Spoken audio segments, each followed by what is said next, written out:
The Quake series is a groundbreaking assortment of games that popularized many different aspects of 90s and early 2000s gaming.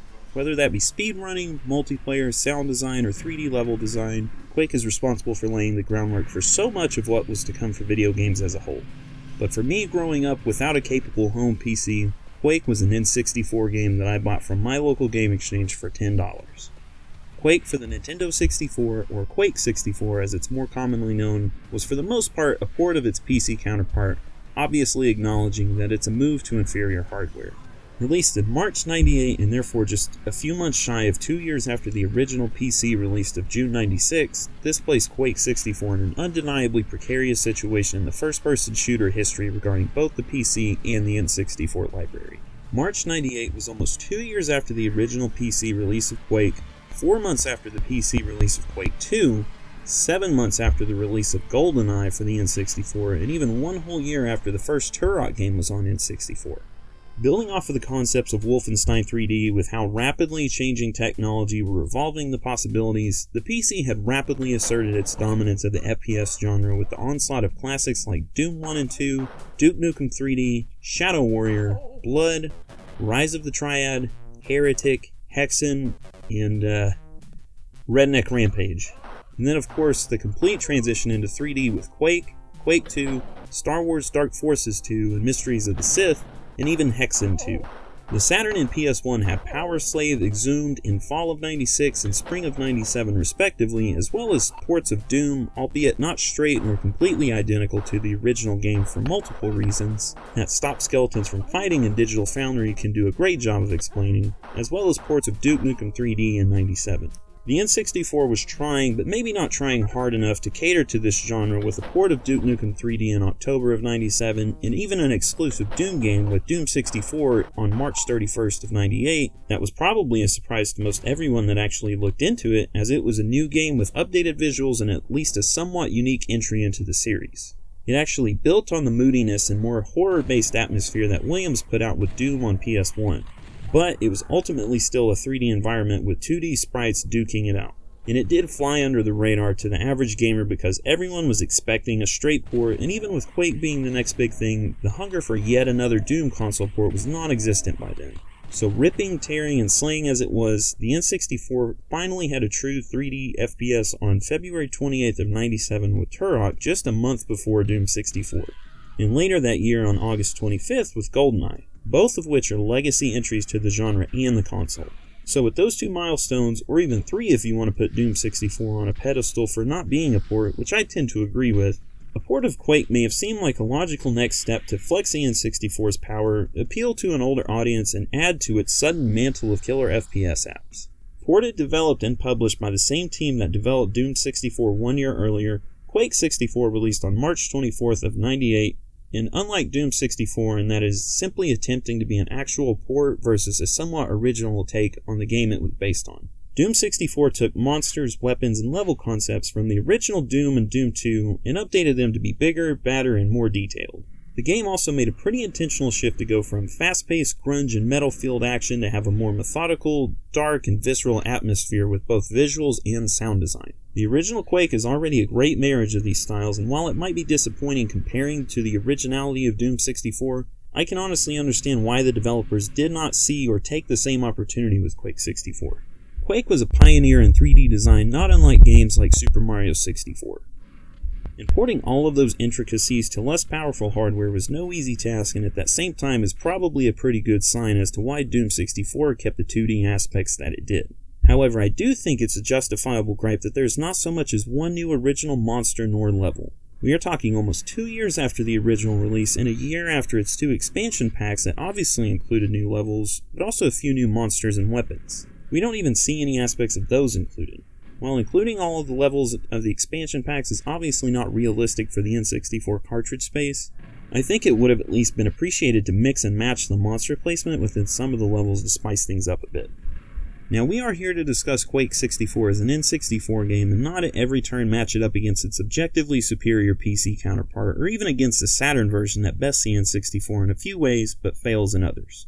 But generally speaking, I think it's important to note just what it meant for this vastly important FPS and forefather of the Twitch shooter to come to the N64 and be lacking anything to differentiate itself from the original or set itself apart from the recent landmark N64 titles with Turok and GoldenEye, even if they aren't exactly apples to apples between the three of them. If you're unsure of the story of Quake, then I would recommend checking out G-Man Live's review or maybe NoClip's History of Quake documentary. If you want some details on the Sega Saturn version or even direct comparisons between it and Quake 64, then I would recommend White Pointer Gaming, Stop Skeletons from Fighting Punching Weight, or even Digital Foundry Retro, as all those go into actual technical aspects between these and the PC original. I have linked all of these in the description below, and I would highly recommend checking them out if you have not already.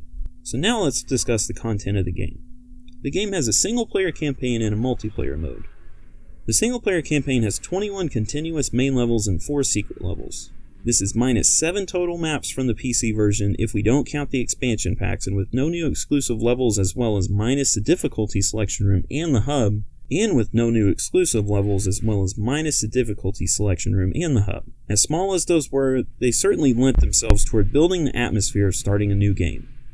This is slightly above the number of levels in GoldenEye, but less than Doom 64. The difference here being the memory size of Doom 64, as many of the assets are 2D and take up less space. So it is important to note that it is in the same ballpark as the fully 3D GoldenEye. There are also 4 difficulties that add to the monster count with each step up.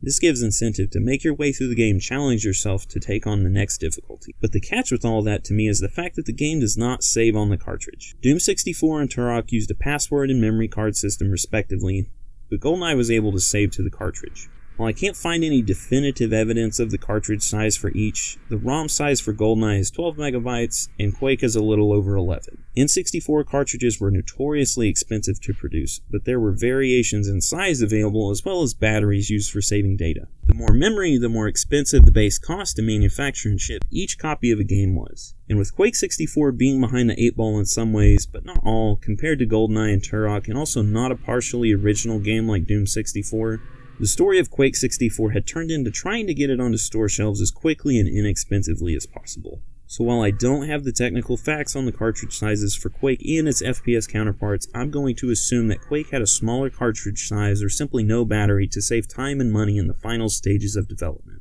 And the lack of a level select I think hurts the replayability at face value, as speedrunning was becoming a game within a game for most FPSs at the time. The downside here is the lack of memory is also likely the culprit for the missing levels and lack of any true additional content in levels, weapons, or enemies. If this game had come out around the same time or shortly after the original, I'm sure there would have been some more justification in making this a more expensive title and going with the larger cartridge, but that unfortunately was just not the case here. But to me, this was really only a downside at the time for those that had already played the original on PC. On its own, the single-player campaign has enough content to justify its existence, but sadly is missing the wind tunnels level in particular that was in my opinion one of the best levels in all of Quake for how it made use of 3D space and physics. There are no unlockables whatsoever that I know of. Much like Doom 64, there is option for a debug menu cheat code via the all-Q password. So if you were wanting to hone your craft of speedrunning a particular level or don't have a memory card nor password handy back in the day, you can use this to pick a difficulty and jump right into the level of your choice, given the lack of cartridge-based game saves or a level select. With this debug menu also comes the option for invincibility, all weapons, and even the ability to keep any enemies from aggroing until you attack them. As a kid that was obviously lacking the skills to play this game on the harder difficulties, I always enjoyed playing around with these options and exploring the game on Nightmare difficulty. Final thoughts on the single player. As I have already stated, I think the game should have had a few exclusive levels, monsters, and at least one weapon. Especially given the precedent of Doom 64 taking some creative liberties and at least reworking an existing enemy or two, as well as an all-new weapon with the Unmaker. And even if not a new level directly in the standard single player mode, unlockable levels would have been nice. Take the GoldenEye and Perfect Dark system of having an unlock for beating the game on each difficulty, and use that as the unlocks for a few exclusive levels. Or again, even mixing and matching some of the monsters from the expansion packs into the main game here and there. There is also a multiplayer mode for 2-player split-screen deathmatch, and this mode actually does have an exclusive map with the Court of Death. From what I understand, this was a map that was originally planned for the PC release by American McGee that was later finished by Midway for use in Quake 64. Now, the name Quake is synonymous with the true birth of PC online multiplayer, but you would rarely hear friends discussing multiplayer stories from Quake 64. The N64 multiplayer scene for more mature demographic that would also be part of Quake 64's target audience was being dominated by GoldenEye at this point.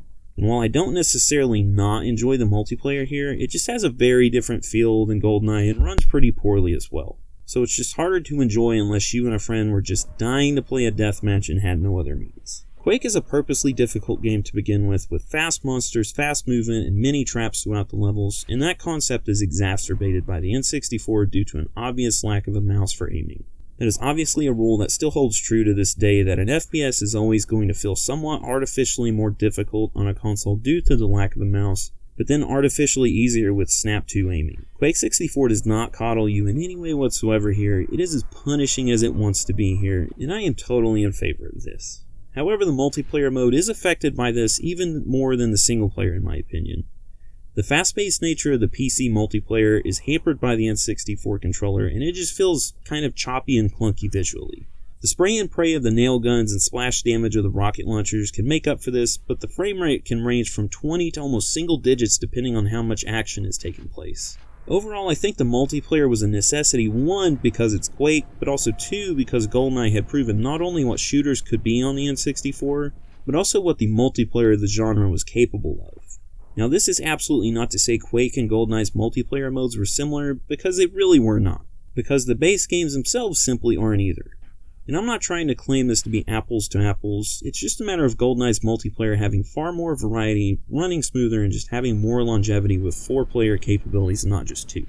Now moving on to the visuals, this game is kind of a mixed bag. It is completely missing any dynamic lighting. This had many uses in the PC version. Explosions, most firefights in general, and even the glow of lava and fireballs as they played off the walls. But as unfortunate as that is, there were not really many games, if any, on the N64 at this time just yet that did pull off dynamic lighting compared to titles later in the console's life.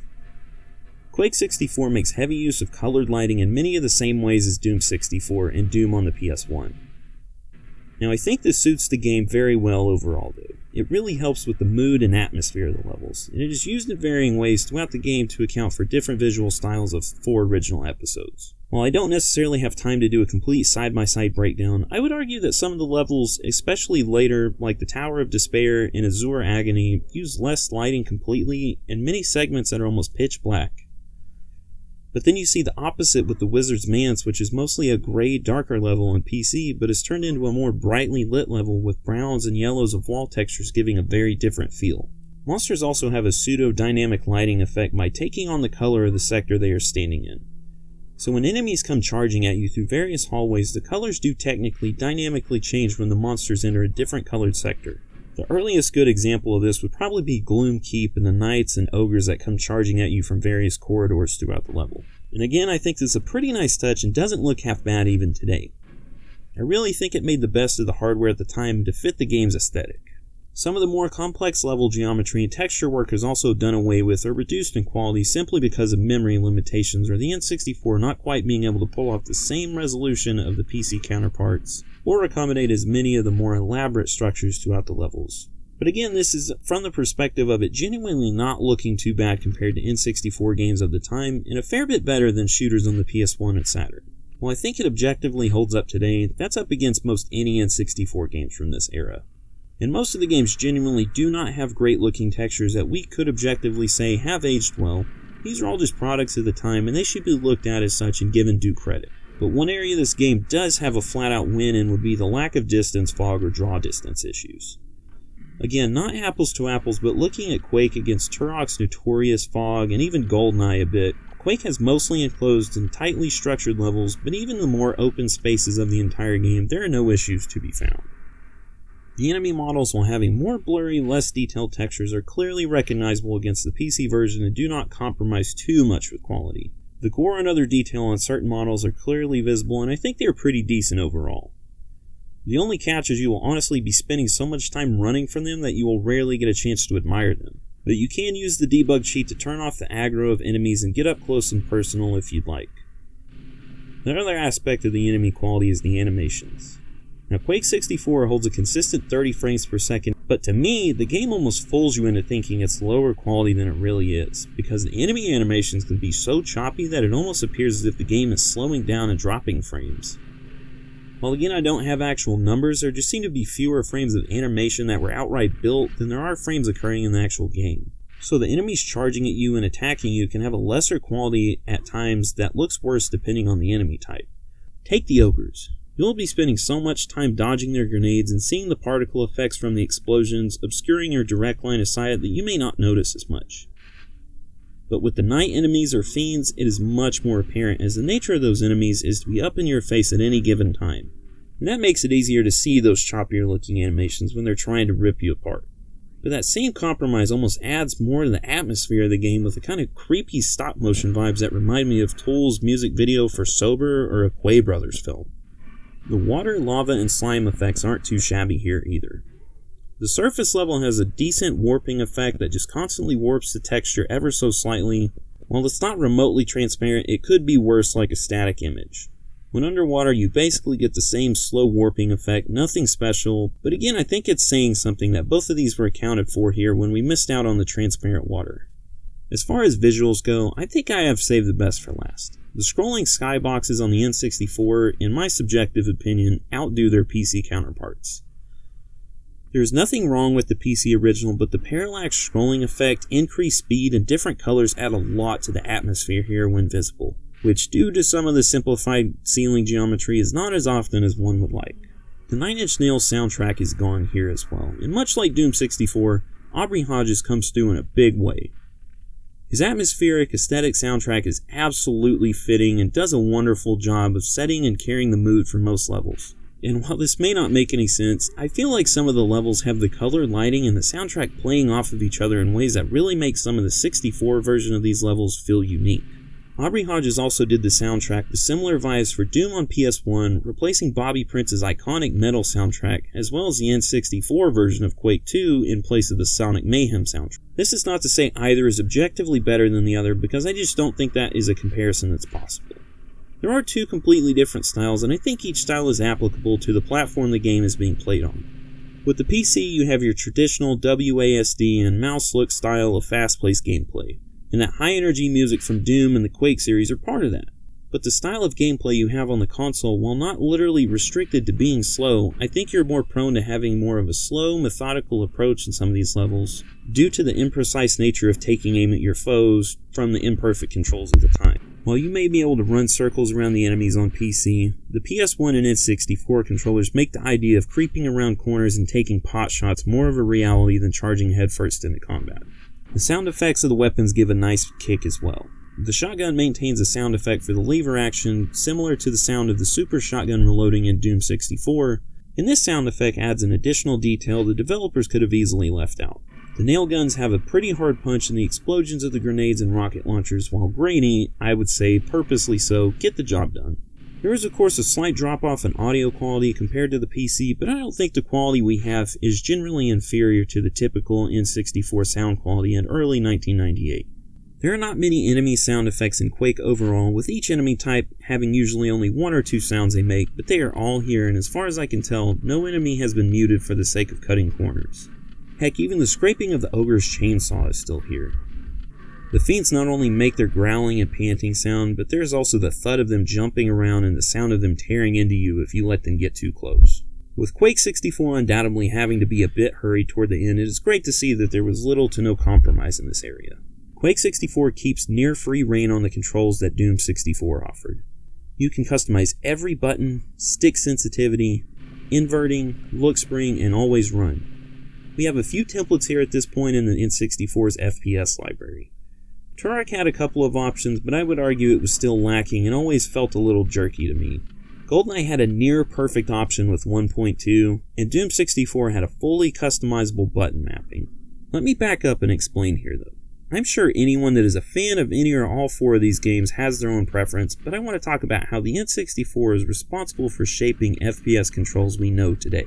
The N64 controller is often maligned for its awkward design, but this design came with versatility, even if FPS games weren't what Nintendo had in mind when they designed this. There aren't a ton of games that make use of holding the controller on the far left side, but the FPS genre certainly makes up a huge chunk of that list.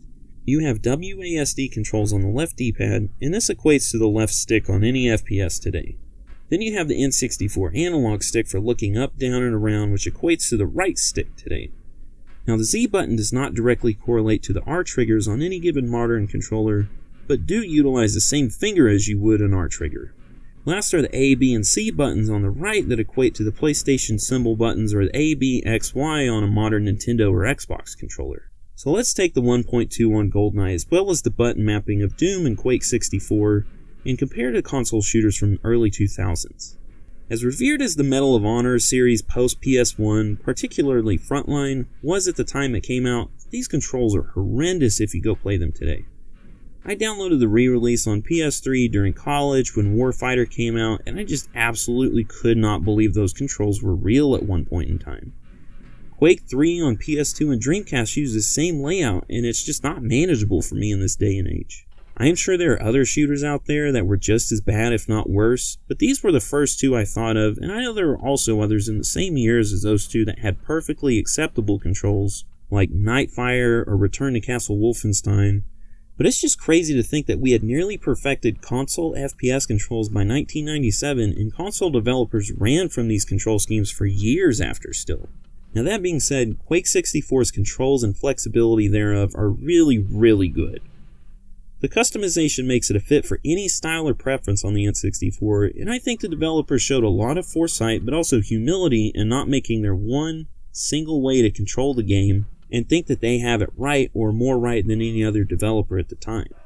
But that they also built in so many options to encourage people to customize the controls not only to their preference but to the betterment of the future of FPS games on consoles as a whole. Overall, I think Quake 64 was as unnecessary as it was unappreciated. It did not bring anything new to the table compared to its original game, but it is a perfectly serviceable N64 shooter. And that comparison of how much was sacrificed compared to the original is really only a factor if you had consistently played the PC original already at the time this came out. I have stated my frustration with there being no new content, whether that be in the form of enemies, weapons, or maps, but that has no bearing on how this game holds up in the vacuum of existing as a shooter on the N64. I think the visuals are more than acceptable, especially being a year and a half into the N64's life cycle, and the ambient soundtrack from Aubrey Hodges is phenomenal as always. Overall, I think this is a game that any willing N64 fan should pick up and play, because that's in its nature. It is incredibly easy to pick up and play, yet difficult to master, and I think that's where its value comes from. It's not that long of a game on the easy setting, but it certainly provides a worthy challenge on the higher difficulties. And while most used game prices in general escalated over the last couple of years, Quake 64 is still relatively easy to find, and while it's a little overpriced compared to the $10 I paid for it in the mid-2000s, I think it is still worth a try and a worthy addition to anyone's collection if you have not already made up your mind about the game in the past. And with Quake more recently coming back into the limelight with the Night Dive remaster, I would say there is no better time. If you also have memories or opinions of Quake, 64 version or otherwise, share those in the comments below. Thanks again for tuning in, and I hope this was as much fun for you as it was for me.